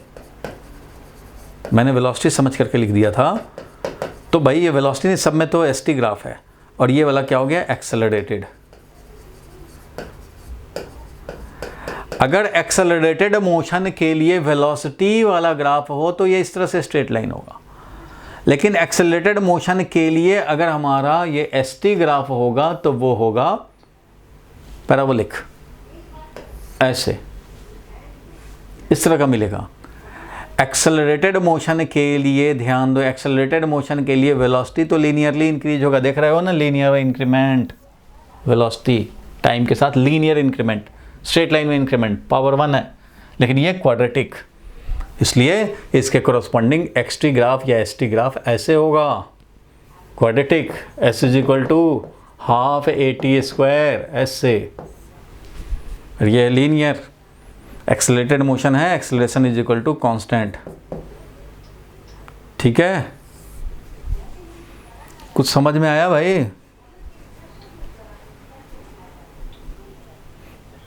कंफ्यूजन है भाई? कंफ्यूजन है तो बोलो कहाँ कहाँ कंफ्यूजन है, वहाँ पे हम लोग फिर से डिस्कस कर दें। बोलो भाई। रक्षित बोलो, क्रिस बोलो भाई। थोड़ा जल्दी बोल दे रहा हूँ क्या? जल्दी तो नहीं बोल रहे ना? देखो, एक्सेलरेटेड मोशन, एक्सेलरेशन कांस्टेंट, तो वेलोसिटी टाइम के साथ ऐसे वेरी करेगा लीनियरली। आप जानते ही एक्सेलरेटेड मोशन ही तो 3 क्लास पढ़े हो। मोशन अंडर ग्रेविटी भी बोले तो वो एक्सेलरेटेड मोशन का एग्जांपल है। एक्सेलरेटेड मोशन में जब एक्सेलरेशन कांस्टेंट होता है, उस कंडीशन में कुछ भी कांस्टेंट है 5 मीटर पर सेकंड स्क्वायर, तो वेलोसिटी लीनियर होगा टाइम के साथ 1 पावर मैक्सिमम। यहाँ टाइम का 2 पावर है, तो डिस्प्लेसमेंट यानी कि x as a function of time वो क्वाड्रेटिक होगा इस तरह से, लेकिन वेलोसिटी लीनियर रहेगा, एक्सेलरेशन कांस्टेंट रहेगा। इसलिए अगर एक्सेलरेशन टाइम ग्राफ इसका दिखाओगे तो ये ऐसे आएगा, एक्सेलरेशन टाइम ग्राफ ऐसा। चलो मैं इसको अलग से दिखा देता हूँ। अभी के लिए एक्सेलरेटेड मोशन एक जगह में दिखा देता हूँ और रिटार्डेड मोशन भी एक जगह अलग से ग्राफ दिखा देते हैं, फ़िलहाल के लिए अगर एक्सेलरेशन एक फिक्स्ड है 2 मीटर पर सेकंड स्क्वायर, तो 2 मीटर पर सेकंड ये एवरी सेकंड 2 मीटर पर सेकंड का इंक्रीमेंट होता चलेगा और ऐसे ऐसे ये अपना इंक्रीज होगा लीनियर।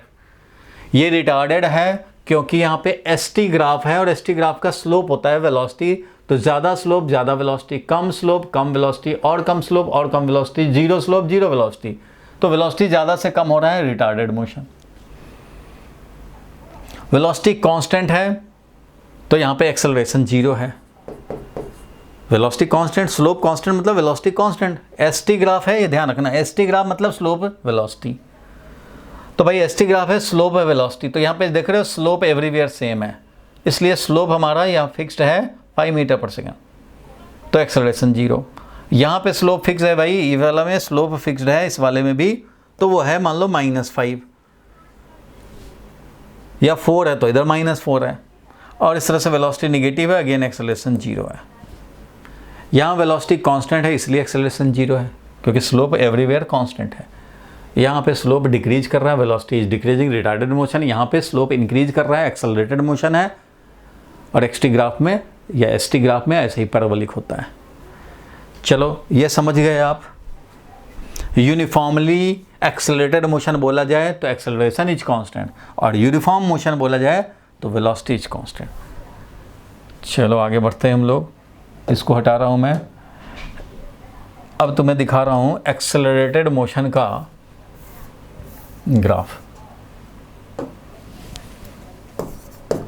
अगर एक्सेलरेशन कांस्टेंट है, मान लो 5 मीटर पर सेकंड स्क्वायर, तो एटी ग्राफ ऐसा होगा, क्योंकि हर समय 5 मीटर पर सेकंड स्क्वायर ही होना है, टाइम के साथ एक्सेलरेशन वेरी नहीं कर रहा, कांस्टेंट है।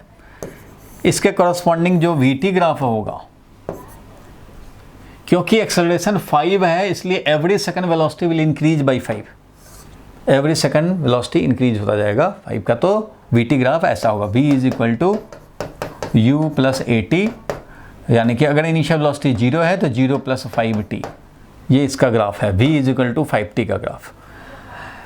ठीक है, ये है विद इनिशियल वेलोसिटी 0। अगर मान लो इनिशियल वेलोसिटी भी रहता तो उसका ग्राफ बनता ऐसे, ये बनता, क्योंकि इनिशियली कुछ वेलोसिटी है तो इनिशियली वेलोसिटी हमने दे दिया, ये है u, ये वाला है u इनिशियल वेलोसिटी। ऐसे कंडीशन में भी होता है u प्लस AT, मान लो u था 2 तो 2 प्लस एक्सेलरेशन था 5t, 2 प्लस 5t, ये है 2 प्लस 5t का ग्राफ। ये है इनिशियल वेलोसिटी 0 के साथ, तो इसलिए ओरिजिन से पास हो रहा है। ये इनिशियल वेलोसिटी 2 के साथ है, इसलिए ऐसे जा रहा है। और एक्सटी ग्राफ अगर इसका दिखाएंगे या एसटी ग्राफ, तो वो होगा ऐसे बढ़ता हुआ। स्टार्टिंग में अगर x 0 समझते हो तो ये ऐसे चलेगा। अगर स्टार्टिंग में ही सर्टेन डिस्टेंस पे है तो वो यहाँ से चलेगा, स्टार्टिंग ऑरिजिन से ही स्टार्ट कर रहा है तो यहाँ से दिखाएंगे। अगर t इक्वल टू 0 पे ही पहले ही 5 मीटर पे है, यहाँ से चींटी चलना शुरू किया, भागना शुरू किया, तो ऐसे दिखाएंगे x0, यहाँ है x0 0। ये हो गया एक्सेलरेटेड का। बोलो इसमें कोई कन्फ्यूजन है तो? अब मैं इधर दिखाऊंगा रिटार्डेड मोशन का। देखो एक्सेलरेटेड में यूनिफॉर्मली स्पीड बढ़ता जा रहा है, स्लोप बढ़ता जा रहा है। देखो इसका स्लोप ये है और इसका स्लोप ये है। x का स्लोप वेलोसिटी, वेलोसिटी का स्लोप एक्सेलरेशन। एक्सेलरेशन कांस्टेंट है तो वेलोसिटी प्लॉट करना है तो वेलोसिटी का स्लोप होता है एक्सेलरेशन, इसलिए स्लोप कांस्टेंट रखो, रख दिया और ये बनेगा क्वाड्रेटिक। रिटार्डेड मोशन, मान लो एक्सेलरेशन का वैल्यू है -2 मीटर पर सेकंड स्क्वायर और वेलोसिटी इनिशियली था मान लो 10 मीटर पर सेकंड, अब धीरे धीरे रिटार्ड होगा। तो यहाँ पे एक्सेलरेशन टाइम ग्राफ जो दिखाएंगे तो भाई एक्सेलरेशन तो हमेशा ही -2 है, तो -2 पे लाके ऐसे कर देंगे, हर टाइम पे एक्सेलरेशन -2। इसका कॉरस्पॉन्डिंग वीटी ग्राफ दिखाओगे, तो जब वीटी ग्राफ दिखाओगे तो तुम्हें स्लोप हमेशा -2 रखने हैं। तो स्लोप -2 रखने का मतलब है ऐसे डिक्रीज होता हुआ जाएगा। डिक्रीज कराएंगे तभी तो स्लोप निगेटिव आएगा, और -2 रखने हैं, तो ये है -2। वेलोसिटी धीरे धीरे डिक्रीज कर रहा है। स्टार्टिंग में वेलोसिटी कितना था, तो स्टार्टिंग वेलोसिटी 10 मीटर पर सेकंड था, तो स्टार्टिंग में वेलोसिटी 10 मीटर पर सेकंड लिखेंगे। 1 सेकंड के बाद 10 से 8 हो जाएगा, 2 सेकंड के बाद 8 से 6 हो जाएगा, ऐसे धीरे धीरे डिक्रीज होता जाएगा, और 5 सेकंड में जाकर के ये क्या हो जाएगा, 0 हो जाएगा, क्योंकि इनिशियल वेलोसिटी 10 है, और एवरी सेकंड जब 2 का डिक्रीमेंट होगा तो उस कंडीशन में 5 सेकंड में जाकर के ये 0 हो जाएगा। तो इस तरह का इसका VT ग्राफ होगा। Slope is negative constant, slope is negative and it is constant, तो ये है -2 मीटर पर सेकंड स्क्वायर। और इसका अगर तुम चाहते हो कि XT या ST ग्राफ दिखाएं तो ये कैसा दिखाओगे भाई, तो धीरे पहले इसका स्लोप होता है ना वेलोसिटी, इसका स्लोप होता है वेलोसिटी, तो इसलिए अब देखो इसका स्लोप होता है एक्सेलरेशन, तो ऐसा प्लॉट करो जिसका स्लोप कांस्टेंट रहे, तो ऐसा निगेटिव में कांस्टेंट रहे, निगेटिव में कांस्टेंट, तो निगेटिव में कांस्टेंट कर दिया। पॉजिटिव में कांस्टेंट हो तो पॉजिटिव में कांस्टेंट ऐसे कर देते हैं, इंक्रीजिंग। अभी निगेटिव में कांस्टेंट रखना है, ऐसे कर दिया। अब ये इसका स्लोप होता है, इसलिए ऐसा स्लोप रखना है जिसका स्टार्टिंग में तो वैल्यू 10 रहे, बाद में स्लोप कम हो, बाद में स्लोप और कम हो, उसके बाद स्लोप 0 हो जाए। तो पहले स्लोप ज़्यादा रखना है तो पहले स्लोप ज़्यादा रखा, बाद में धीरे धीरे कम करना है, बाद में धीरे धीरे कम करेंगे, और फिर स्लोप को कर देंगे 0। ज़्यादा स्लोप ज़्यादा वर्टिकल ज़्यादा स्लोप, कम वर्टिकल कम स्लोप, और कम वर्टिकल कम स्लोप, और कम स्लोप। यहाँ पे कर दिया 0 स्लोप। निगेटिव स्लोप करना है तो यहाँ पे ऐसे करने लग जाएंगे, तो ये भी कई बार आता है, ऐसे इसका ग्राफ चलेगा। देखो निगेटिव होता जा रहा है वेलोसिटी, निगेटिव में भी बढ़ता जा रहा है वेलोसिटी, ज़्यादा से ज़्यादा वर्टिकल होता जा रहा है। यहाँ पे हाईएस्ट पॉइंट वेलोसिटी इज 0, इसका स्लोप 0 मीन्स वेलोसिटी इज 0। इसका देख रहे हो, ये हो गया तुम्हारा रिटार्डेड मोशन का, ये है एक्सेलरेटेड मोशन का, ये एक्सेलरेटेड मोशन का है, ये रिटार्डेड मोशन का है XT ग्राफ। आप इसको ज़रूर याद रखो, स्कूल में ये ज़रूर पूछता है, यही ज़्यादातर पूछता है, एक्सेलरेशन कांस्टेंट और रिटार्डेड मोशन। एग्जाम्पल लिख करके तुम्हें दिखा दिया। जब भी एक्सेलरेशन कांस्टेंट होगा तो वेलोसिटी लीनियर होगा, और XT या ST ग्राफ हमेशा क्वाड्रेटिक होगा।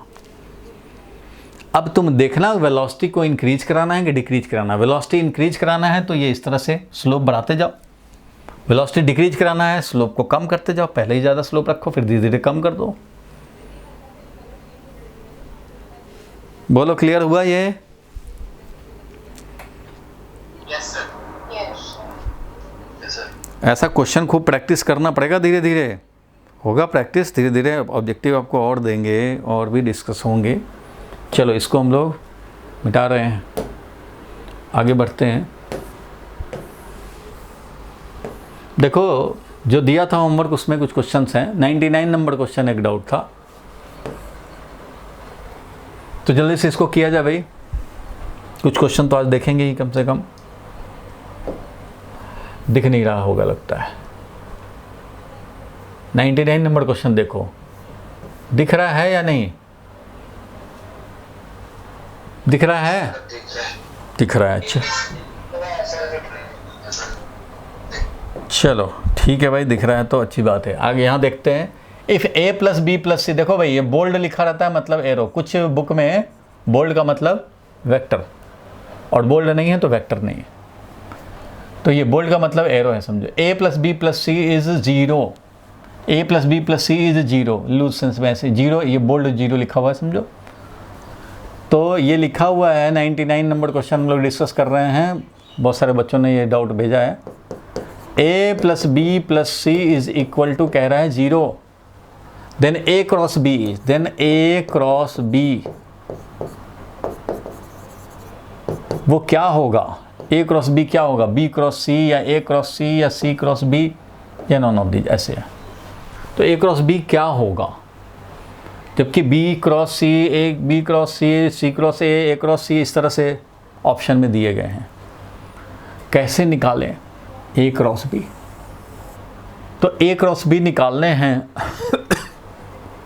तो क्यों ना हम लोग A क्रॉस B निकालने हैं तो सब में B से क्रॉस प्रोडक्ट कर दे, ऐसा भी कर सकते हैं।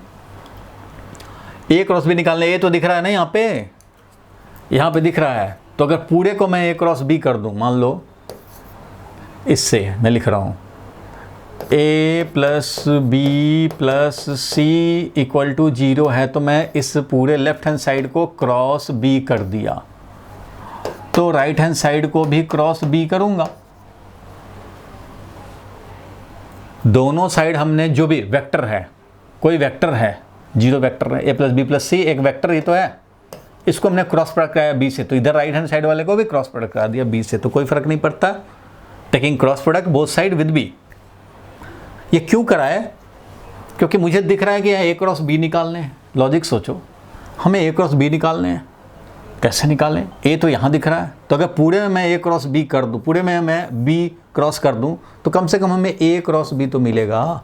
इसको इसके साथ करेंगे A cross B plus B cross B plus C cross B is equal to 0 cross B करेंगे तो 0 ही मिल जाएगा। बोलो भाई ठीक है, यहाँ तक निकालना ये है? बोलो क्लियर है यहाँ तक? Yes, sir. तो मैं इसी को पकड़ लूँगा भाई, हमें तो यही चाहिए, A क्रॉस B चाहिए, और ये तो कम से कम 0 होगा भाई। B क्रॉस B क्या होगा? 0। भाई किसी को खुद ही से अगर क्रॉस प्रोडक्ट लें तो B sine 0 degree into unit vector, ये क्या मिलेगा? 0। याद है ना, I क्रॉस I करेंगे तो क्या मिलेगा? 0 वेक्टर, क्योंकि साइन आता है, साइन 0 तो 0 हो जाएगा, इसलिए ये तो 0 है भाई। तो ये वाला उधर चला जाएगा, क्या हो जाएगा? Minus of C cross B। अच्छा भाई, तो A क्रॉस B का वैल्यू आ गया, minus of C cross B को बोलते हैं B cross C। Minus of C cross B को देखो, अगर हम लोग बोले I क्रॉस J को बोलते हैं minus of J cross I, क्योंकि I क्रॉस J K होता है और J cross I minus K होता है, तो इसमें एक और माइनस लगाओगे तो मिल जाएगा। वैसे भी तुम्हें बता रखा है कि A cross B is equal to minus of B cross A। A cross B करोगे तो अपवर्ड मिलेगा, तो B क्रॉस A डाउनवर्ड मिलेगा। दोनों इक्वल एंड अपोजिट होते हैं, इसलिए A क्रॉस B आया हमें B क्रॉस C, तो A क्रॉस B जो हो जाएगा वो B क्रॉस C हो जाएगा। A क्रॉस B हमारा इस तरह से B क्रॉस C निकाल सकते हैं। एक तो ये मेथड हो गया, एक और दूसरा मेथड आपके शायद सॉल्यूशन में दिया है।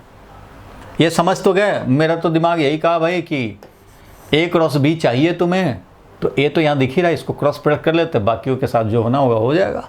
तो हमने A क्रॉस B करने के लिए सब दोनों साइड हमने क्रॉस भी ले लिया।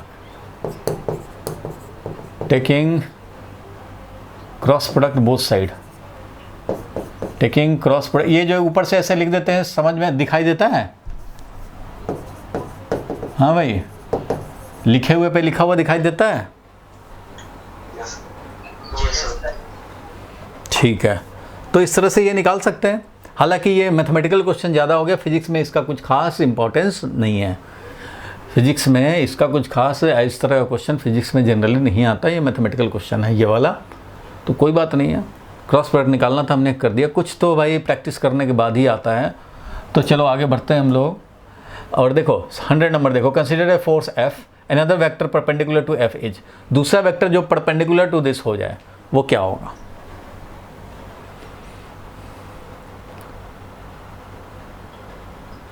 दूसरा वेक्टर जो इस पे परपेंडिकुलर हो,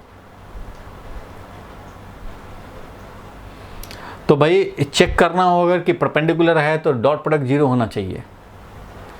तो किसके साथ डॉट प्रोडक्ट 0 हो सकता है? देखो भाई, ये वाला है I plus J plus K, मतलब x की तरफ भी है, y की तरफ भी है और j की तरफ भी है, ये I plus J plus K है। इसको परपेंडिकुलर होना है, तो ये वाला जो वेक्टर है प्योर xy प्लेन में है, सिर्फ xy प्लेन में है, x और y xy प्लेन में है, ये सिर्फ xy प्लेन में है, तो ये वाला हमारा इसके परपेंडिकुलर तो नहीं हो सकता भाई। नहीं समझे? अगर खाली xy प्लेन में हो, xy प्लेन, तो भाई सिर्फ के कैप वाला होगा वही हमारा एक्स वाई प्लेन के परपेंडिकुलर हो सकता है। ये एक्स वाई प्लेन में है ना, देख रहे हो 4x कोफिशिएंट है, y कोफिशिएंट है, z कोफिशिएंट नहीं है, के कैप नहीं है, इसलिए ये एक्स वाई प्लेन में है। तो इसके परपेंडिकुलर तो सिर्फ के कैप वाला होगा, वही वाला हो सकता है। यहाँ देख रहे हो कि i प्लस जे प्लस के है। अब देखो खाली ये एक्स एक्सिस पे है, तो खाली एक्स एक्सिस पे है ये, तो क्या इसके परपेंडिकुलर ये हो जाएगा? तो खाली एक्स एक्सिस पे अगर ये वेक्टर है तो हमारा खाली वाई जेड वाला होना चाहिए, वाई जेड प्लेन में जो होगा वही इसके परपेंडिकुलर हो सकता है। तो ये भी नहीं हो सकता, ये नहीं हो सकता, ये नहीं हो सकता, ये भी नहीं हो सकता, क्योंकि ये भी एक्स वाई प्लेन है। देख रहे हो आई है और जे है, भैया तुम्हारा सिर्फ आई और जे है, मतलब हॉरिजॉन्टल प्लेन में मान लो हो आई और जे, इस प्लेन में है ये वेक्टर का आई है और जे है, यानी कि एक्स कंपोनेंट वाई कंपोनेंट। तो प्योरली जो जे की तरफ होगा वही इसके परपेंडिकुलर, प्योरली तो नहीं है ये जे, इसलिए इस पर भी नहीं हो सकता, वो सिर्फ इस पर हो सकता है। और वो भी हम लोग देख सकते हैं चेक करके कि इन दोनों का डॉट प्रोडक्ट 0 हो रहा है कि नहीं। तो भाई डॉट प्रोडक्ट लोगे तो आई डॉट आई 1 होता है, यहाँ 2 आ जाएगा डॉट प्रोडक्ट, और जे डॉट जे करेंगे ये है 1 और ये है -1, तो -1 हो जाएगा, जे डॉट जे 1 होता है, और ये के और ये माइनस यहाँ भी -1 और के डॉट के, तो ये 0 होता है कि नहीं भाई? हो रहा है 0, तो बिल्कुल ये वाला करेक्ट हो जाएगा। ठीक है, अब देखो 101 नंबर देखो जल्दी से। A vector perpendicular to both this and this, तो ऐसा तो क्वेश्चन कराया है भाई, जो perpendicular to both this vector and this vector हो जाए, दोनों के परपेंडिकुलर हो जाए। तो भैया दो वेक्टर के परपेंडिकुलर तो यही वेक्टर होता है जो कि इन दोनों के क्रॉस प्रोडक्ट से निकलता है। अगर ये ए वेक्टर है, ये बी वेक्टर है, तो इसके परपेंडिकुलर ये ए क्रॉस बी वेक्टर होता है, जो कि दोनों पे परपेंडिकुलर होता है। तो जब ये वेक्टर निकालना है परपेंडिकुलर टू बोथ, तो हम लोग क्या करेंगे? इसका क्रॉस प्रोडक्ट निकाल लेंगे, और क्रॉस प्रोडक्ट के डायरेक्शन में जो भी वेक्टर होगा वो हम लोग कर देंगे। देखो दोनों का क्रॉस प्रोडक्ट निकालो, तो क्रॉस प्रोडक्ट तो निकाल सकते हो perpendicular to both a vector, तो हम लोग क्रॉस प्रोडक्ट निकालें, ए क्रॉस बी कर दें। ए क्रॉस बी निकालोगे तो क्या होगा? आई को आई के साथ करोगे कोई फायदा नहीं है, ठीक है, वो 0 हो जाता है। और आई को जब जे के साथ करेंगे तो देख रहे हो 2 है -2 है, तो -2 हो गया, और ये आई क्रॉस जे हो गया के कैप। फिर देखो अब -3 जो है इसको हम लोग आई के साथ करेंगे, तो -3 इंटू 3, -3 इंटू 3 -9 हो गया, -3 इंटू 3 -9 हो गया, और जे क्रॉस आई करेंगे तो हमें मिल जाएगा माइनस के कैप। ठीक है भाई, ये इसको हम लोगों ने ए वेक्टर लिया है, इसको हम लोगों ने बी वेक्टर लिया हुआ है। अब इस वाले को इसके साथ करेंगे तो कोई फायदा नहीं है जे को जे के साथ करने का। अच्छा डॉट प्रोडक्ट कर रहे हैं ना, हाँ क्रॉस प्रोडक्ट कर रहे हैं। A vector perpendicular to both the vector, तो क्रॉस प्रोडक्ट कर रहे हैं, इसलिए आई वाले को आई के साथ कोई फायदा नहीं क्रॉस प्रोडक्ट का, और आई वाले को जे के साथ कर दिया ये, और जे वाले को फिर आई के साथ किया तो ये मिला, और जे वाले को क्रॉस प्रोडक्ट जे के साथ करेंगे तो कोई फायदा नहीं।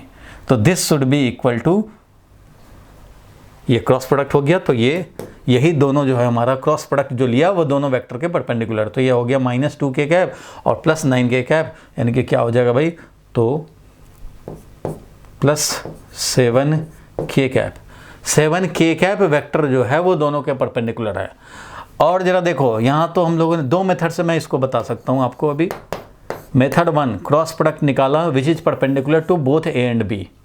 सारे लोग सुन लो ध्यान से, दो वेक्टर के परपेंडिकुलर कभी भी वेक्टर निकालना है तो हम लोग पहले क्रॉस प्रोडक्ट निकाल लेंगे, उससे हमें दोनों वेक्टर के परपेंडिकुलर मिल जाएगा। ए वेक्टर बी वेक्टर से बने हुए प्लेन के परपेंडिकुलर ये वेक्टर मिल जाएगा।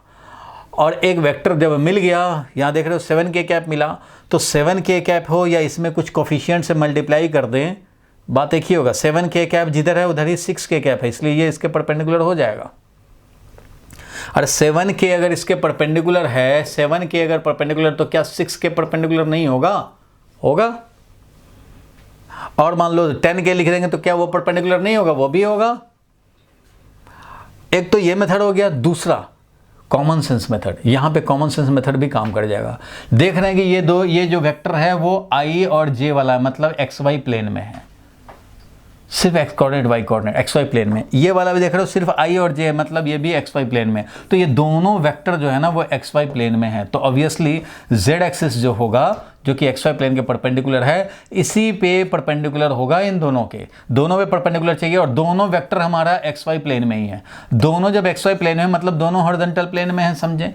जब दो वेक्टर दोनों हॉरिजॉन्टल प्लेन में ही है तो वर्टिकल प्लेन का कोई भी वेक्टर मतलब के कैप की तरफ कोई भी वेक्टर इन दोनों के परपेंडिकुलर होगा।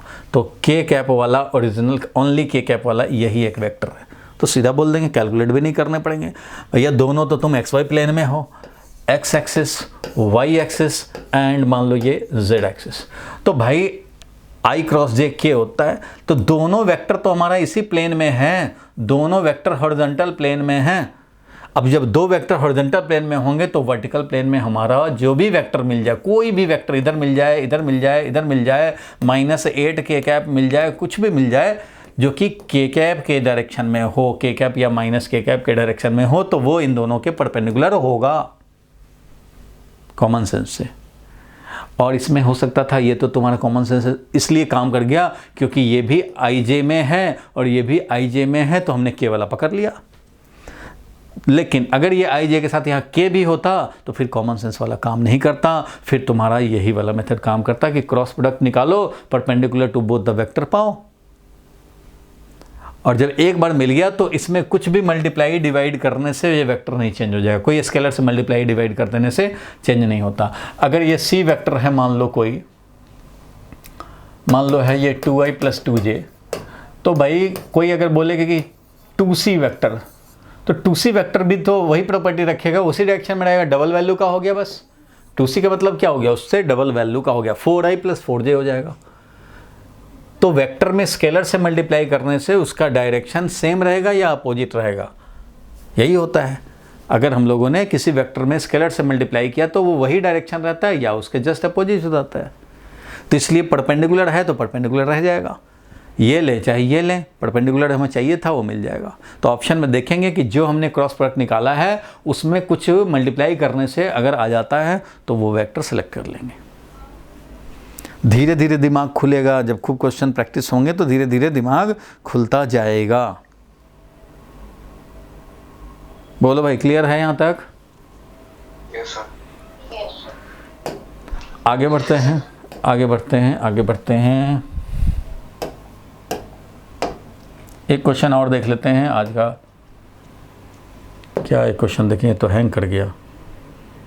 अच्छा चलो कोई बात नहीं। आप क्या करेंगे भाई, जो होमवर्क क्वेश्चन है, अब ये थोड़ा हैंग हो गया, इसको टाइम लग जाएगा, 2 मिनट टाइम ही बचा है, तो मैं आपको थोड़ा ये बता दूं कि देखो हम लोगों ने प्रोजेक्टाइल मोशन किया, जो भी पॉसिबल क्वेश्चंस हैं वो किया। मैं आपको एक और होमवर्क दे दूंगा, कुछ और प्रोजेक्टाइल, हॉरिजॉन्टल प्रोजेक्टाइल से रिलेटेड दे दूंगा, और कुछ हमने प्रोजेक्टाइल में होमवर्क दिया भी था। आपको क्या करना है, जो भी वेक्टर में डाउट आए हैं, मैं मानता हूँ कि 20-25 क्वेश्चन आपके डाउट आए होंगे। चलो कुछ मैंने आज डिस्कस किए तो इससे आपका कुछ और दिमाग खुला होगा। तो आप क्या करेंगे, अपने डाउट जो आपके 20 डाउट हैं उस पर अगर आप री अटैम्प्ट करेंगे वो आपके 10 में कन्वर्ट हो जाएंगे। और कुछ लोग जो आलसी हैं, जो डाउट नहीं भेजे हैं, वो बहुत गलत कर रहे हैं अपने साथ, नहीं तो मैं पेरेंट को फ़ोन कर दूंगा। ठीक है, आपके जो भी डाउट निकले हैं, 100 क्वेश्चन जो वेक्टर के प्रैक्टिस के दिए थे, आपके 20-25 जो भी डाउट में निकले हैं उसको आप फिर से री अटैम्प्ट करें और वो डाउट को रिड्यूस कर दें 8 to 10 में, और वो 8 to 10 मुझे भेजें। वो 8 to 10 फटाफट मैं खाली हिंट देता चलूँ, क्योंकि ज़्यादातर के तो आपके साथ हिंट या सोल्यूशन दिए हुए हैं, तो आपको ज़्यादातर में समझ में आ जाएगा। किसी में अगर उससे भी ना समझ में आए, ऐसा 5-7 क्वेश्चन निकलेंगे तो वो आप हमें बता दीजिएगा। नेक्स्ट क्लास में मैं शुरू करने जा रहा हूँ सर्कुलर मोशन, क्योंकि मोशन इन ए प्लेन में देखो, एक तो जानना होता था प्रोजेक्टाइल मोशन, सबसे पहले वेक्टर जानना होता था, जो हम लोगों ने ऑलरेडी कर रखा है, पहले से कर दिया है, वो भी समझो चैप्टर 4 का ही पार्ट समझा जाता है, मोशन इन ए प्लेन का ही, तो वेक्टर कर लिया है, उसका यूज़ कर रहे हैं, प्रोजेक्टाइल मोशन देखा।